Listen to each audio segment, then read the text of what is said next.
Welcome to the Elevate Your Event podcast, where we talk about how to plan and execute an unforgettable event that will dazzle your guests and generate more income for your organization. From fundraising and securing trendy auction items to event production and logistics, get the best tips and advice from seasoned fundraising and event professionals who have been in your shoes.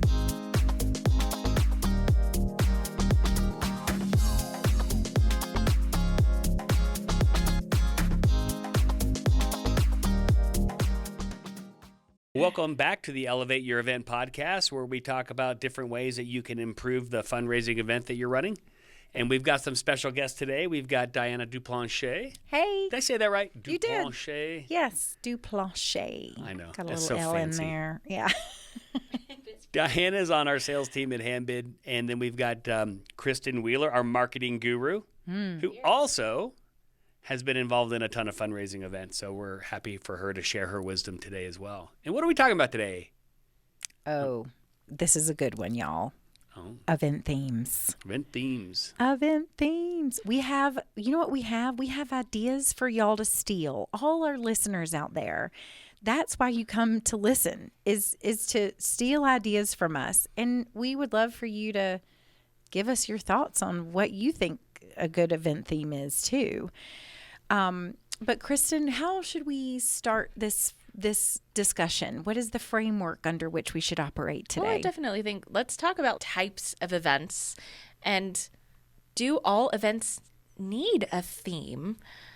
So let's get into what are the different types of events that you've That's a seen? good point, because maybe you're not thinking it's a theme, or maybe it just has like an inherent theme, like it's a formal or casual or whatever. But before we get into all the amazing things Diana has on her list, if you're not watching this on YouTube or other video, like, we've got some type A personalities around the table here, and she has got her very organized list of things she wants to share. And I do love your comment that that they might be stealing this information, even though it is free. Yes, Okay? it's totally free. All right, sorry. Giving it to you for free. I don't mean to suggest On that you're a YouTube criminal. and That's right. handbid.com and everywhere you get your So- podcast. It's free.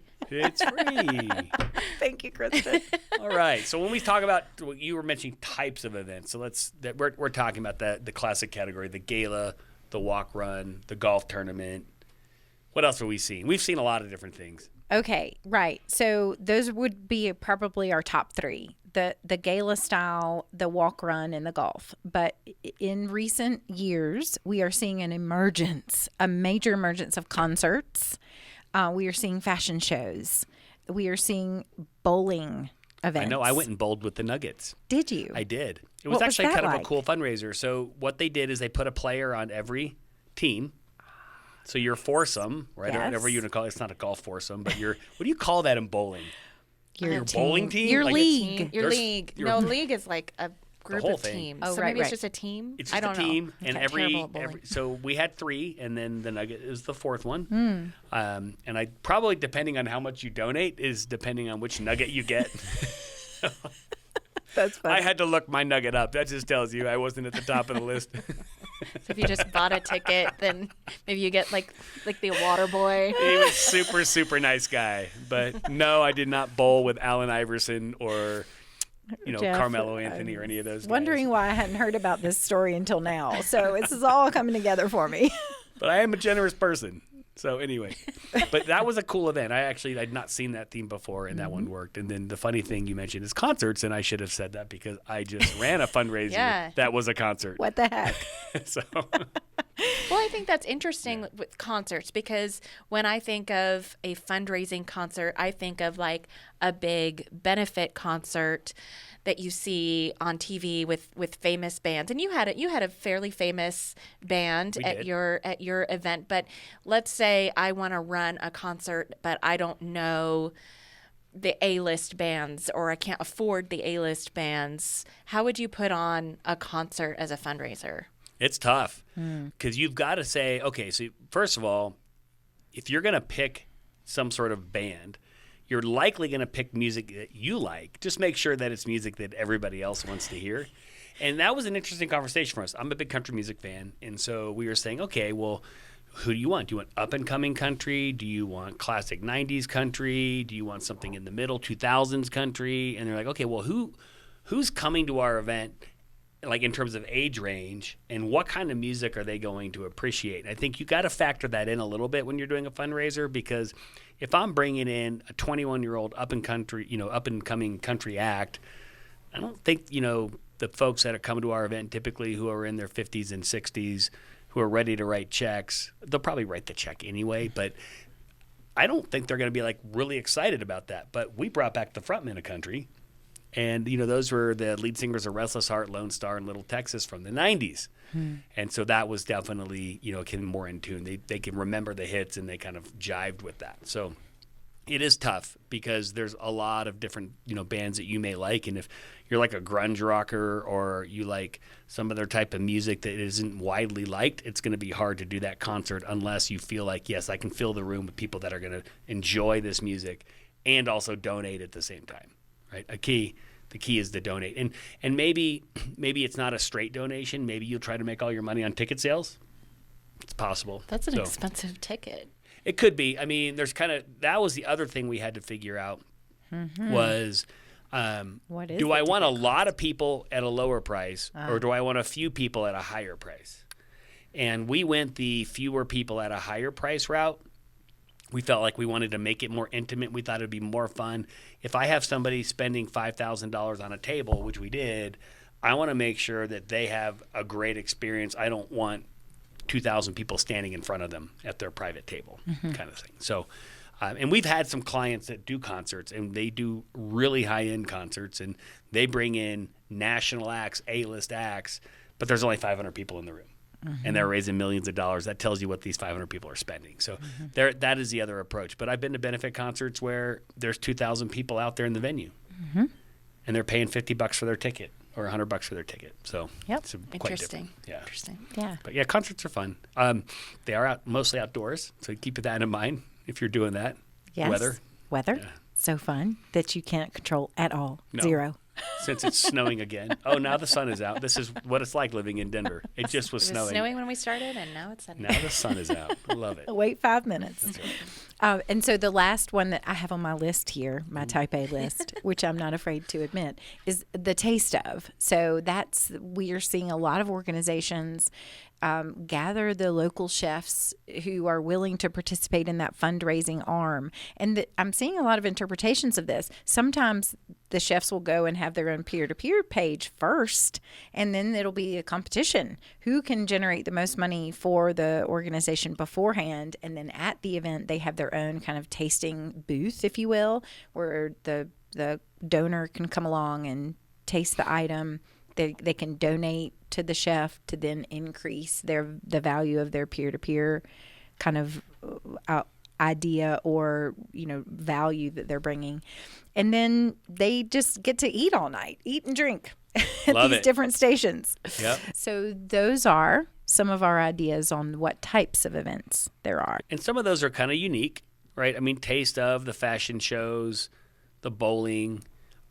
It's not to say that you need to stop doing your golf tournament or your gala to go do one of those. It's just other things that you can consider doing. Yeah, put those in your back pocket, but also know that I don't know that we would recommend that you have a theme for a bowling event. That's enough. People are bowling. You don't need to make it a luau bowling, I want to... Yeah. You want to have a luau bowling tournament? I think you got to do the 70s disco bowling event, honestly. Okay, well, that could be fun. That actually sounds like a blast. A good example of Diana's point is when I worked for a national organization, we had these events that they don't do anymore, but they were lockup events. Have you ever heard of the lockups? No, that sounds fun. So or not fun, depending on where you're locked up. We would get this list of business owners or leaders in the community, and we would call them and say, you've been nominated to go to jail for this cause, yes, I have heard of and that. You have to raise money as your bail. Yes. Oh, that's kind of cool. And so they would come to the event, and it was usually during the day over lunch. We would actually pick them up in the paddy wagon. We would have drivers come and pick them up and take them in handcuffs. I'm like using air quotes all throughout this. There's a reason why they don't do this anymore. Right. In handcuffs to jail, which was usually like a local restaurant or hotel. And they would have to stay for as long as it took, or up to an hour for their lunch break, to raise the bail money to get out of jail. And so that was like theme enough, but we started to try to get really creative. And by the time a few years rolled by, we were like setting sail under the sea to go to jail to bail yourself out. Like, that's a really good example of you don't need like your shtick or like your gimmick or the goal of your event might be theme enough. You probably don't need to theme a concert other than like if it's a country concert, you wear cowboy boots and jeans. Yeah. Mm-hmm. Yeah, the Agreed. genre will do it, right? I think to your point. It does bring up another one that we have a client that does, and this is interesting. It's more on the professional networking side, but this whole locking up thing kind of rang a bell to me, and it was this idea that you have these particular business leaders and you're raising money for a nonprofit, but you're basically selling their time. So you have all these companies that show up and they're like, and they're IT companies, this is all tech guys, and it's like, I really want to spend an hour with him. Mm-hmm. And so what they do is they offer up some sort of offer. You can go skiing with me for the day, or you can play around a golf with me, or whatever, right? Whatever that, you can go fishing with me or whatever. So then you have all these sales guys bidding on, I want to play golf with this guy. I mean, he's the CTO of whatever. I'm not going to get another opportunity, right? So, and so the reason I bring it up is it could be either a type of event or it could be a theme. Because I did run a golf tournament along with some family members in D.C. for a long time, and we raised hundreds of thousands, and there was an element of that in there.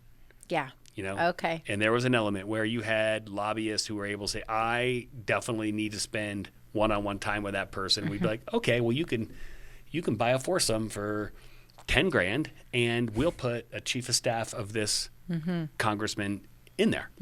So anyway. Yeah, I love those ideas. Yeah. It's just a new, fresh take on how to even have an auction item. I mean, heck, that's just a really clever auction item. It really is. Yeah. Yeah.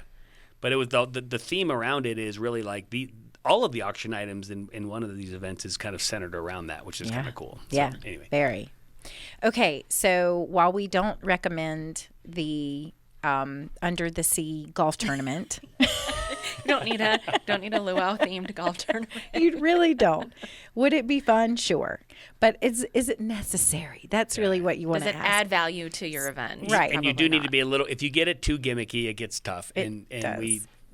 there was a baseball player in Denver that used to do a big golf tournament, and we were supporting it, and there was too many baseball things going on. Oh. Right? And it just slowed the whole thing down. It's like, you're going to have to throw this golf ball up in the air, and you're going to have to swing a bat and hit it down the fairway, and that's going to be your drive kind of stuff. Okay. So anyway, it got a little long. So. Okay. So, but where do we see themes? We see them at our galas. And mostly, so we wanted to give you some ideas of themes that we've seen in the past. I don't know that we're going to comment on whether or not what our favorites were. I think we're going to leave that to the audience. Think about what's going to work with your demographic. So I'm going to run through my list, and I want y'all to just give me your thoughts on these. One that I would say we are seeing, even when I talk to prospective clients who are planning their event, is I'm seeing a huge shift toward a casual event.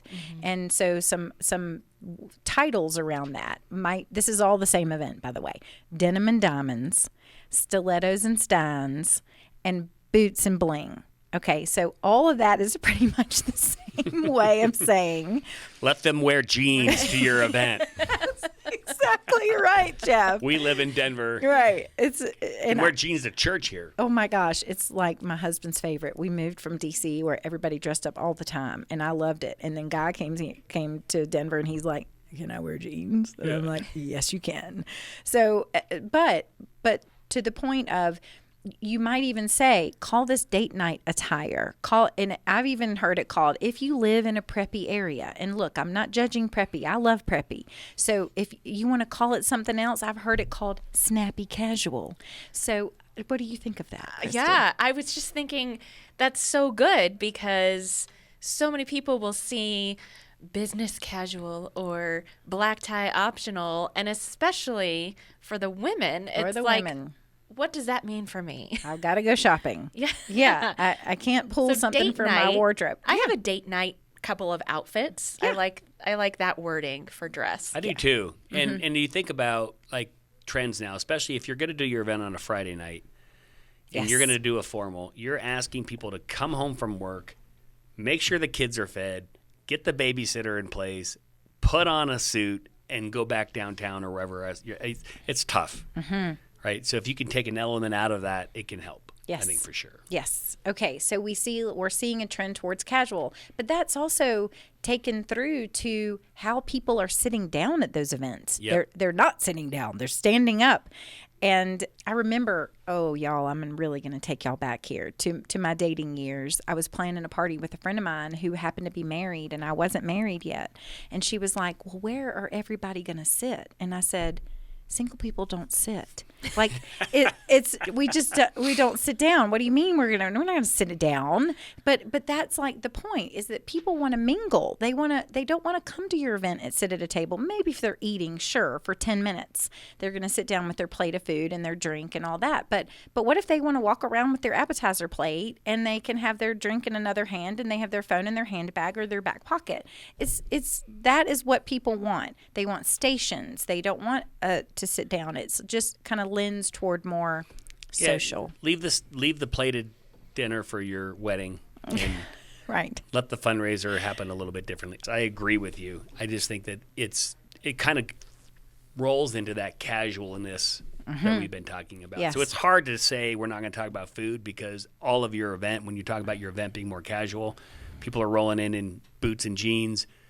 They're not wanting to put a cloth napkin on their lap and sit there and have use their a fork 5-course and meal. Mm-hmm. They'll use a fork and knife. I always prefer my guests use a fork and knife. Well, if you have a wing. Oh yeah, I get what you're saying. Yes, you can have the past finger food stuff. Yeah. But anyway, what I was saying was it kind of lends itself to that. And so for our event, for years and years and years, and you haven't gotten to it on your list yet, but no. we did a Kentucky Derby event, and then we changed it to this concert. And that wasn't the only change we made. We went to food trucks. Food trucks. We did. And you're like, ew, it wasn't that bad. It actually was really good. And it wasn't even just a price thing. It just kind of fit, I think, better with, kind of the vibe of an outdoor concert. So anyway, I know you're going to come to some of the other ones, but yes. That could be another type of event is a food truck rally, a food truck frenzy, and have a local band playing and gather food trucks together. I mean, that's one of my favorite kind of events is you just go around and taste different food from food trucks and it's like a taste of. Yeah. Kind of. Yeah, I like it. Food trucks are awesome. Yeah. It gives you so much better variety sometimes than what you get. But anyway, keep going. I'm sorry. Oh, no. This is exactly why we're talking about this. So we've seen everything from like Alice in Wonderland kind of through the looking glass.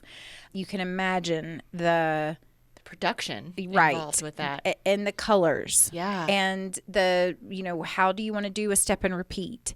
Do you want to have, do you want to let people take a little tchotchke on the way out the door? What is it? Is there some sort of theme through the looking glass that you can tie in to the actual organization itself? So that would be one of them. Another one is the Yellow Brick Road. I mean, I love a good Wizard of Oz take. Who is going to be Glinda? That's what I want to know. Me, always. I will arrive in a bubble anywhere I go.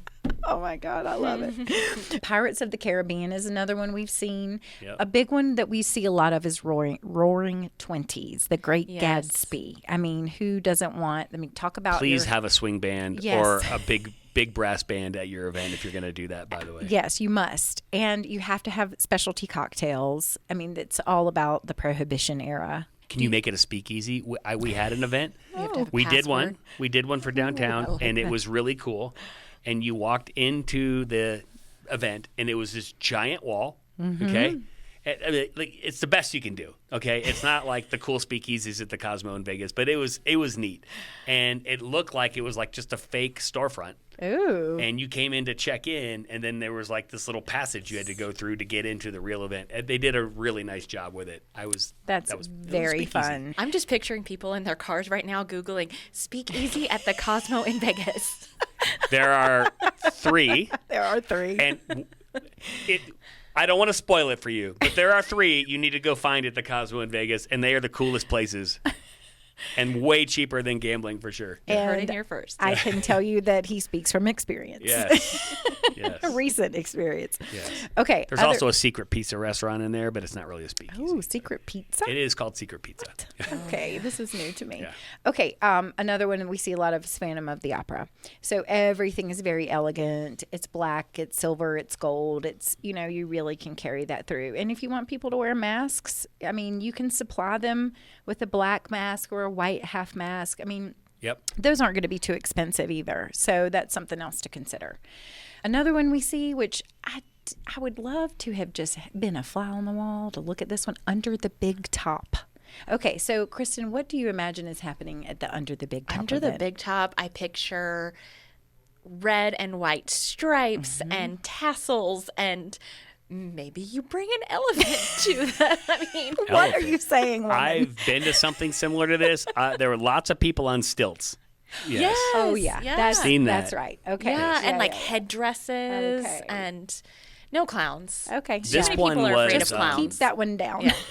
This one, the one that I'm thinking of is the one we went to in Montreal with one of our clients, and it was impressive. Cool. Yeah. I mean, I didn't know you went to Montreal. We did. Cool. I've been to Montreal for some Handbid events. It's awesome. This is like Cirque du Soleil type of thing. They had people like Acrobats. in rings and acrobats, and I don't know what it's called, so I'm going to really offend people by this, but they twirl inside of the cloth. They have and what are they called? Where they have it's like draping. drapes, yes. Where they have the drapes hanging from this. I was just in an event last month where they had the curtains hanging from the ceiling, and the girls would climb it, and they did all these things, and Twist then they with their felt- leg They, and- they make Yeah. it look like they're gonna fall. And then they let themselves go. And Okay. yeah. So now that we've really depressed everybody on this call thinking there's no way I can afford Cirque du Soleil at my event, you don't No, you have totally to do can. something that Right, sophisticated. Right. You I'm don't. just, yes. Yeah, we're off on a tangent now. Aspirational. Right. That's it. Exactly. Okay. I would say what I'm seeing a lot of lately, and this is because the lovely 40-year-olds are now planning all the events, is totally 80s. Talk about cheap. I mean, fluorescent, bracelets sticks. and super funky glasses that come out like this and right. And so the leg warmers. Don't forget the leg warmers. Easy. And you can always find an 80s band. Yep. Yes. And you need the neon. So if you're going to put Yeah. you need a black light at your 80s Oh event. yeah, good call. That's cheap. Yes. Yeah, and you don't even have to have an 80s band. You can do 80s music. So you want to know one that's related to that we did years ago for a local client. They did high school prom. Oh God, that's awesome. I was love that. Really cute. Hilarious. So Yeah, awesome. of course you get some of the Dumb and Dumber guys were there, and Right. they're like fluffy blue and orange tuxedos. But it was just funny. I mean, these women showed up in these 80s prom dresses. Amazing. To a more sophisticated version of all of that, Jeff, is that we currently have a client right now who is doing a Bridgerton event. Ooh. Oh, did you hear that gasp? Spicy. Right. Very spicy, readers. So, dear reader. So, I don't know how that's going to get executed, but I can tell you that it is perfectly beautiful from an invitation standpoint. I think that you could supply things to the guests, or you could have some requirements. I mean, are the ladies going to wear hoop skirts, and are the gentlemen going to wear tuxedos with tails? I don't know. I mean, could it be just a wig and a hat? I don't know. But I think it's fun because it is a very popular television show right now. Yeah. Mardi Gras, that is something that we see A lot. of. Yes. I It mean, never gets old. it really doesn't. I mean, it's a big party. It's a party. You just say Mardi So Gras. then let's and it's stretch a it a party. little bit here. So are there ideas from all the Mardi Gras events we've seen that we can give people who have done Mardi Gras events maybe to freshen it up a little bit? Well, the biggest idea I've ever seen comes from a client who had a lady show up, and this lady somehow had on a dress made, it was kind of like a hoop skirt, but it didn't have, she was fully clothed, but it was a hoop skirt and it had shots inside the hoop skirt, and you could buy a shot from the lady. And they ran it through our system, so it was a moneymaker. It was considered a for sale item, but that is just kind of one out of the box idea, something that's drink related. Yep. And so there's always going to be king cake. There's always going to be some kind of New Orleans jazz band.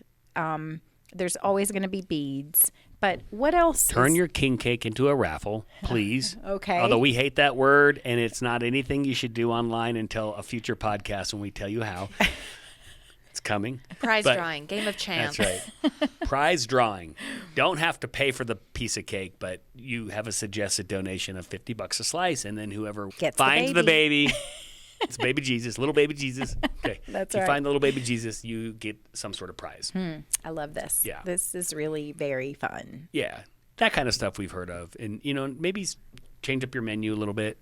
Yeah. Put some other types of stuff in there. That could also be a taste of. It really could. And Big that would be time. a good one. No, I mean, come on. Cajun food is just awesome.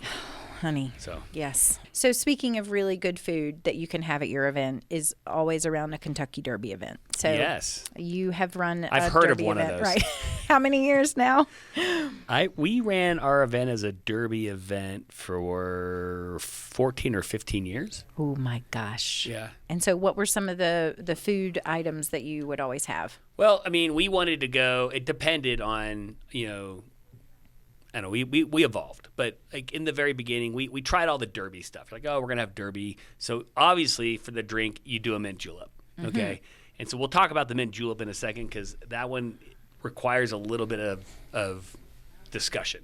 Okay? Because it's the way a mint julep's made is not what most bartenders like to make, so I'll explain why in a second. But anyway, on the food side, we did all the kind of bourbon balls and all that kind of stuff. And really what we came down to is we're going to get food that's got that, kind of southern kind of casual style to it, but it's more food that our guests are going to want to eat.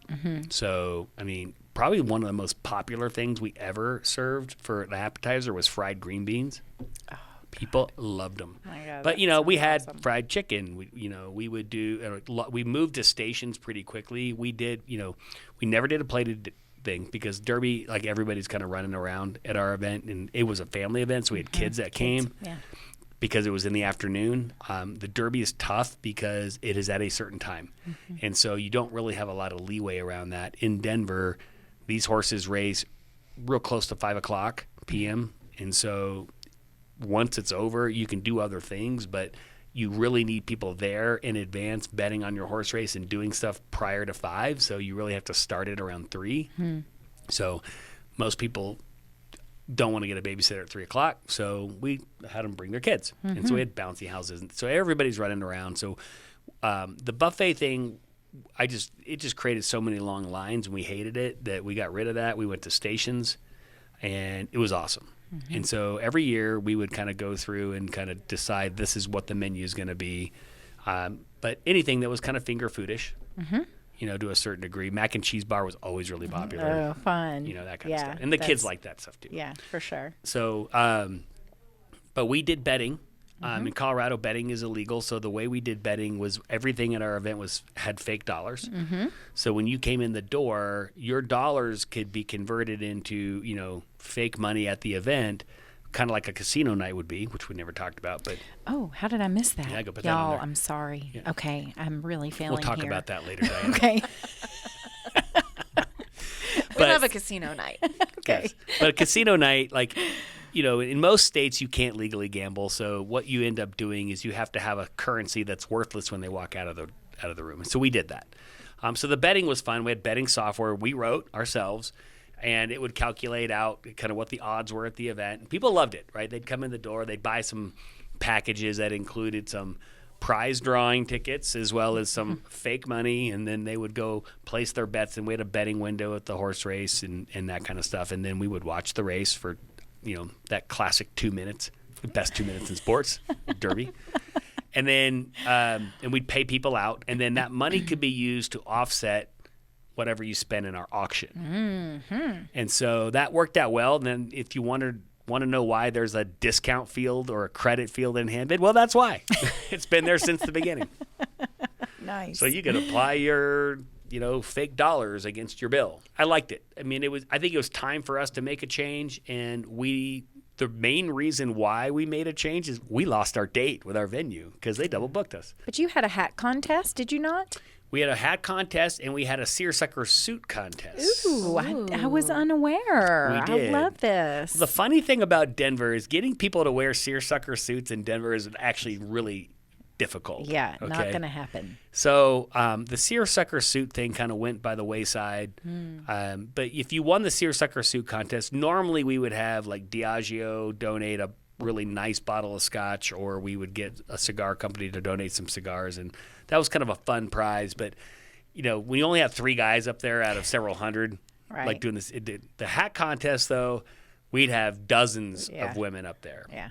So you have to come up with a good way of figuring out how to pick a winner.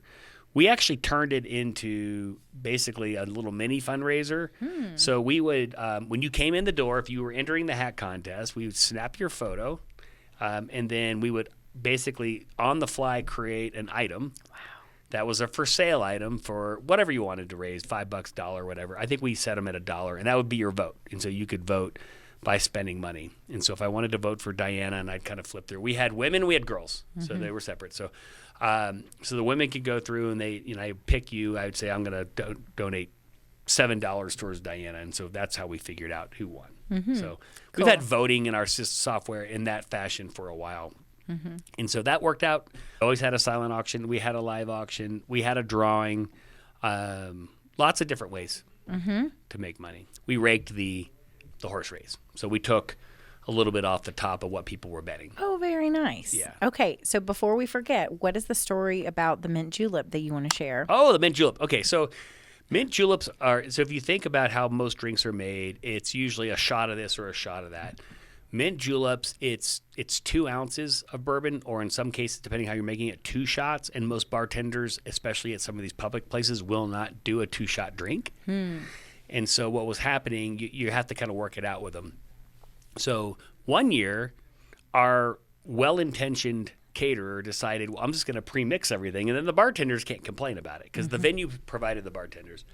So they pre-mixed the simple syrup that goes into a mint julep and the alcohol. And if you know anything about chemistry, alcohol has less density than sugar water, and so it just separated.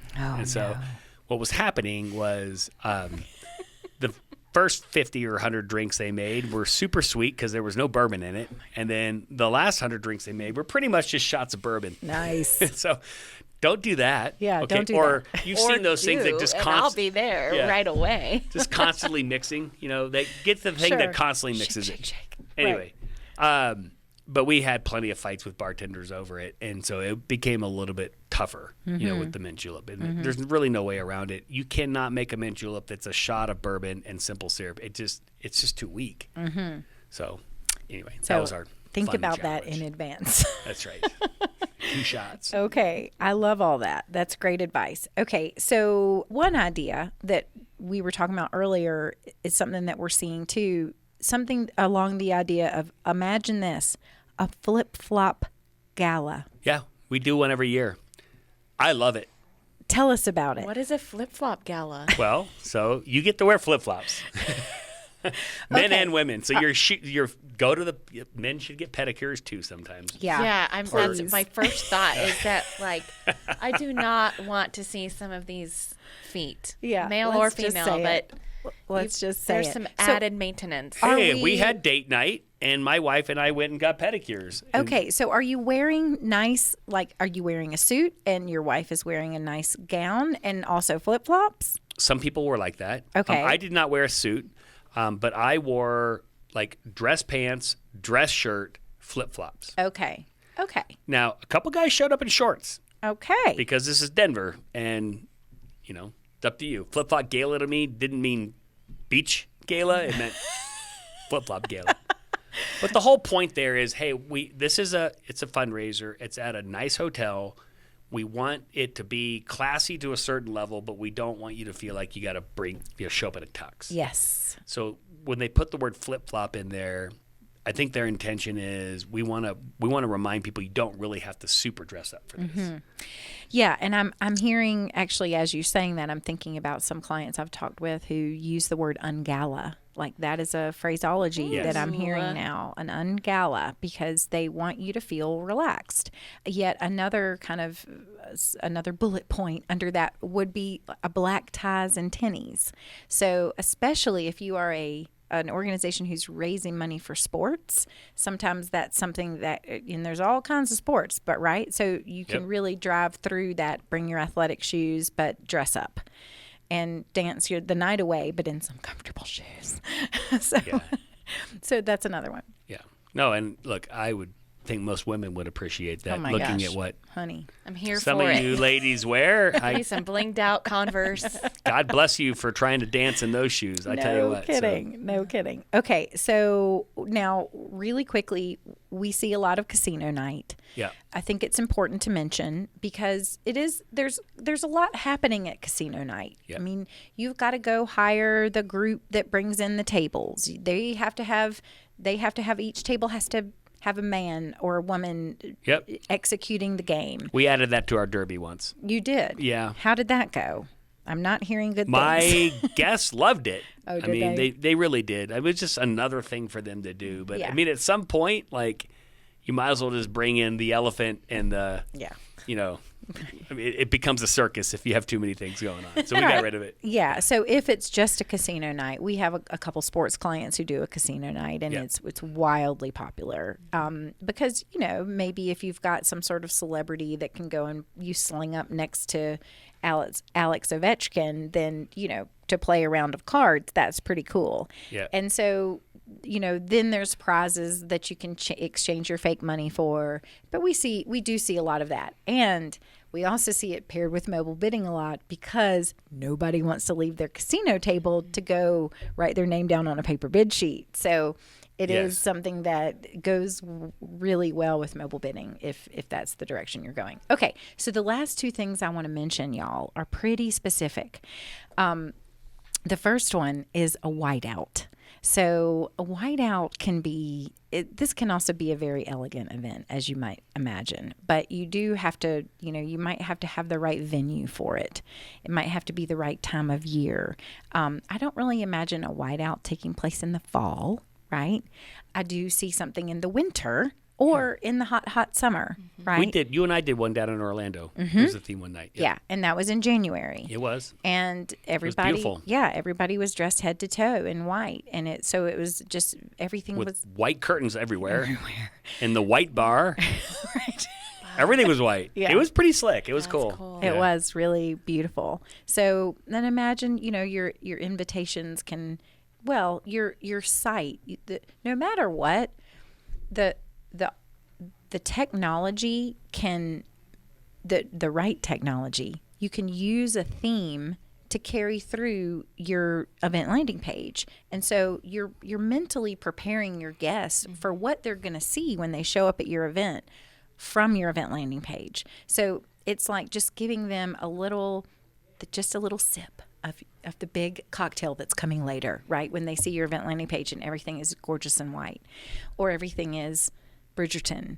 The last one is, and I don't know, y'all, this could be really specific, but it's something that I thought sounded really fun, and it's shrimp boots and bow ties. And yes, do you have to be in Louisiana to pull off some of this? Because not everybody has shrimp boots. You need to make sure you serve shrimp and grits, please. Yes, that is a must, for sure. But you could be in New England and you could have a lobster kind of event and bow ties, or you could really play on that kind of attire, that kind of casualness that could also be paired with a nice suit.